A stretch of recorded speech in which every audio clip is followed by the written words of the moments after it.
Good afternoon, morning, evening, wherever you might be listening from, members. Carlos Verdi, the Marketing and Communications Coordinator here, and we're joined now on International Women's Day by Michelle Randall, Club Past President, 2017-18. Michelle, we're going to get into a couple of different topics today, but first off, let's talk a little bit about your experience specifically in the game of golf. I mean, this is a sport that's always, kind of been around your life in some capacity. Just tell us a bit about how you got involved with the sport and kind of your pathway throughout your life to get to here at Thornhill. Welcome, everybody, and happy International Women's Day. Cheers to all the women out there, first and foremost. We really appreciate the work that every woman does in this world, and that's really, really important for us to celebrate this day. Golf, wow. It's been part of my life for I can't remember when. It really hasn't. My parents were a sports-minded family, and they even though they didn't play at that point in time, we always had golf on the TV whenever it was on. It was very limited back then, but that was good. My brother, he kind of took up the game in his, I think early, like 11, 12, 13, somewhere in there. And so, and then I played a little bit as well, not like him. He really enjoyed it. And then, what happened is it kind of developed where I actually met, a really great owner of a golf course. And he kind of took a liking to me, and I started working with him in his banquet area and doing a few tournaments for him and helping out with the food side. And then he offered me a job in the pro shop. So I really got involved more at that point in time, working at the golf course, putting myself, helping to put myself through university, it was like such a fun time for me. And that's where I really started a little bit to get the passion for it. I got to play for free, which was great. I always had hand-me-down clubs at that point in time. But I also got to help out, with the summer camps and do a bit of that work with the pros and stuff. So being a little bit athletic, and I could always, connect with the ball, even though I wasn't really sure what I was doing all the time. So, that was a lot of fun. And, Ed Membry, he was the owner of Golf Haven at the time, and he kind of let me do my thing, and I kind of got a little bit hooked there. But life takes you places, right? So you get married, and I was lucky enough to marry my husband, which most people know, Dave Randall here. He also played a lot of golf when he was young, and so we, that's one of the first things that kind of brought us together. He heard me talking. I worked in the same building, and he heard me talking about when Jack Nicklaus won the Masters, and he thought, oh my God, I gotta find out more about this girl, right? So anyway, so that was he was quite interested, and we got together, and Aaron played golf. He took it up as well, and my parents retired from their business, and they both started playing golf in their 50s, which is quite common now, and we'll probably talk about that later. Getting in the 50s, and really golf from there on was family time. It was family time. I played customer golf, and that was a lot of fun. I was lucky to be involved in the insurance industry that allowed me to do a lot of that. And it kind of just built from there. Met girlfriends that wanted to take up the game, and we started to play 9 holes. I joined curling here in the mid 90s, and so I always thought about joining the golf, and one day I convinced my husband to let me join, and so right from there on I quite got involved with the golf here, and kind of got hooked on the game. And most people know that I'm probably very hooked. So it's been a fun journey to get where I am, and I don't know whether I could. I don't know what I would do if I couldn't play golf. So it's taken me from a young age to where I am now. Now, a lot of club members will obviously know you from your time on the board, time as president, logging however many rounds you get out on the long course. Don't tell anybody, please. But, prior to kind of your club life here, I mean, you had an extremely successful career away from the club, away from golf, but you kind of touched on it there previously.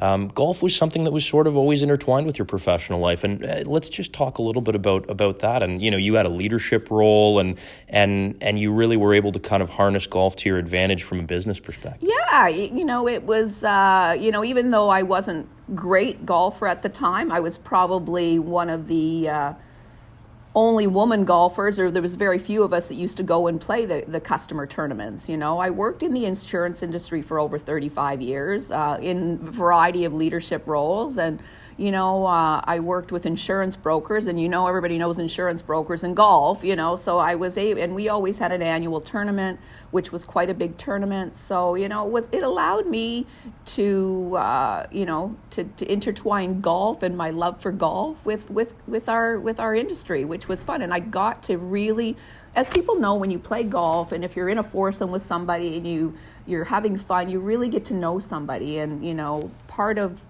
golf and part of the life at Thornhill, which we may touch on, and I can talk about that a little later, allows you to do that.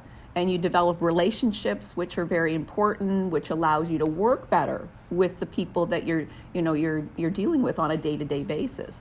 It also allowed me to develop relationships with the people in my that I work with in my office. Because there was many of us that were involved in some of these events that we played in, and it was really important part.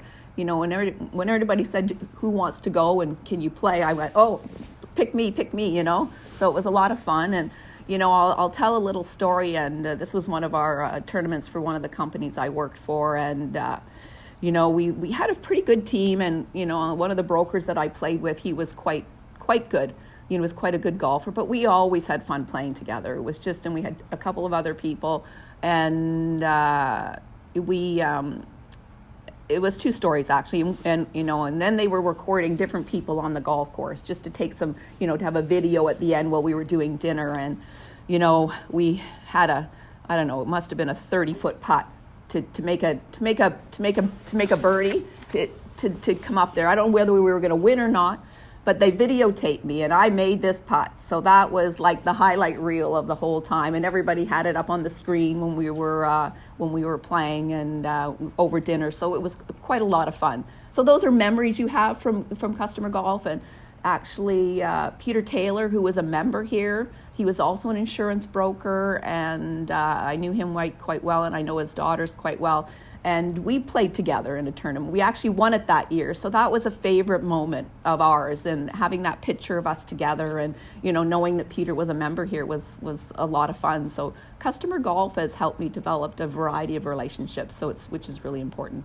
Talking about the progression of women in golf, similar to the same way that, you're seeing more women in leadership roles in a variety of sectors professionally, ladies golf, has just blown up in the last generation or so.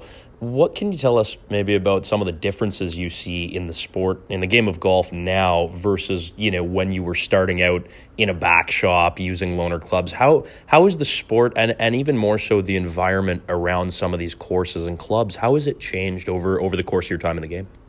Well, I'll take, for example, when I first started playing for our own company tournament, when I first started playing, that was probably in the early 90s is when I joined that company. And you could even see over the years the number of women who decided they were going to play in that tournament, and they weren't afraid to play, even though they weren't great golfers. Women are always worried about, well, I'm not that good, right? And I think everybody even hears that today. Well, I can't play with the good members because I'm not that good, but that's really not what it's all about. But, I just see the development even here, where more women are trying to make golf as they're taking it up, and they're wanting to make it a part of their social environment, their day-to-day or their weekly lives. There's a group that's not members here, but it's quite a big group at another club, and it's a whole group that's based on women's golf. So you get those kinds of things developing. Even here, like I look at, our long course membership. I know it was quite high for women at one point in time, then it kind of goes in cycles, but I think it's really coming back up. And women are trying to, work that in and enjoying it, and, playing more games, and, trying to say, okay, it's not just your time to play golf, honey. It's my time to play golf, and working that into their environment.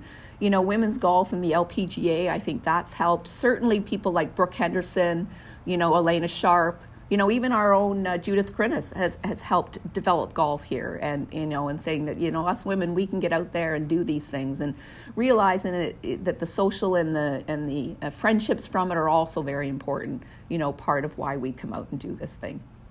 So, Michelle, you talked about joining the club first in the mid-90s as a curler, and then, after 10, 12 years, you decide to join on the golf side. Talk about that transition, and what was kind of the impetus behind that decision to kind of really dedicate yourself to the game of golf? Yeah, I always thought when I joined curling, and in the mid-90s, we had neighbors that were members here that got us to join, and, Dave was a curler in his junior years and stuff, and I never did it, but I always understood it and wanted to play, so, it was, we said, yeah, let's do this, and so, many years in developing friendships, and everybody knows, curling is quite social, and there was a number of us that also wanted to play golf.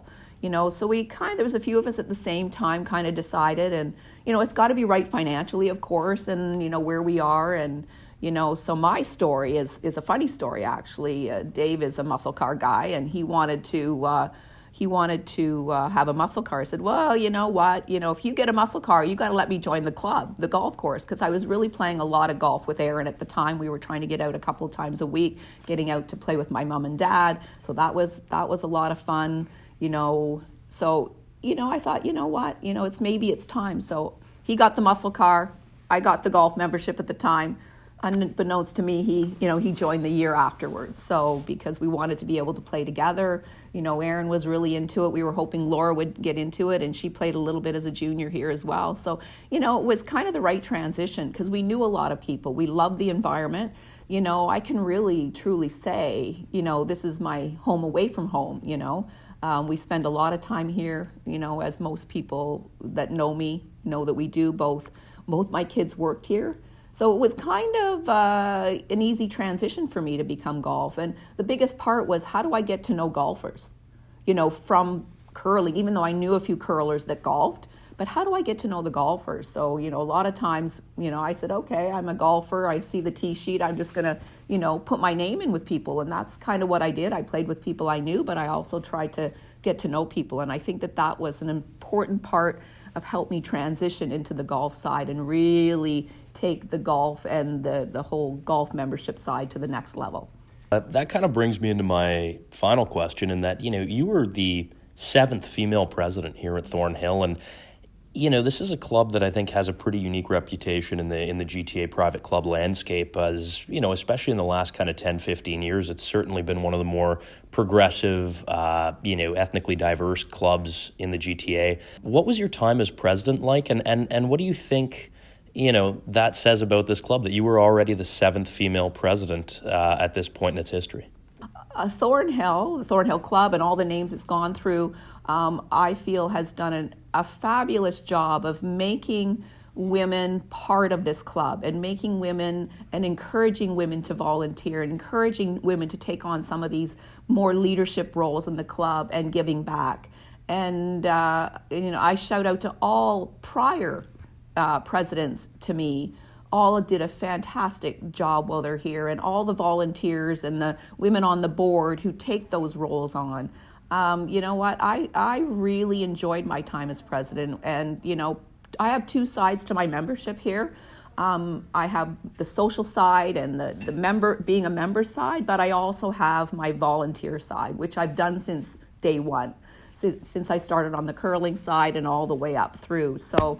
Very, very, very proud to be a female president here. And, when I talk about, to people about why I did that, I said, we as women have to step up and do these things. We just have to do. And sometimes it might be a little bit outside your comfort zone, but boy, you can learn a lot, and you can really develop yourself that way. It allowed me to do things on my work side that, that I could bring back and forth with both, So it was just such a great experience, and I would encourage any woman in this club to step up and take on that challenge, because we are strong. Us women are strong, and we have a lot of strong women in this club, and I think that's really, really important, and hooray to International Women's Day today. Michelle Randall, a conversation with the club's past president and very prominent member. Thank you for your time, and as you said, happy International Women's Day. Thanks for doing this. No problem. Thank you.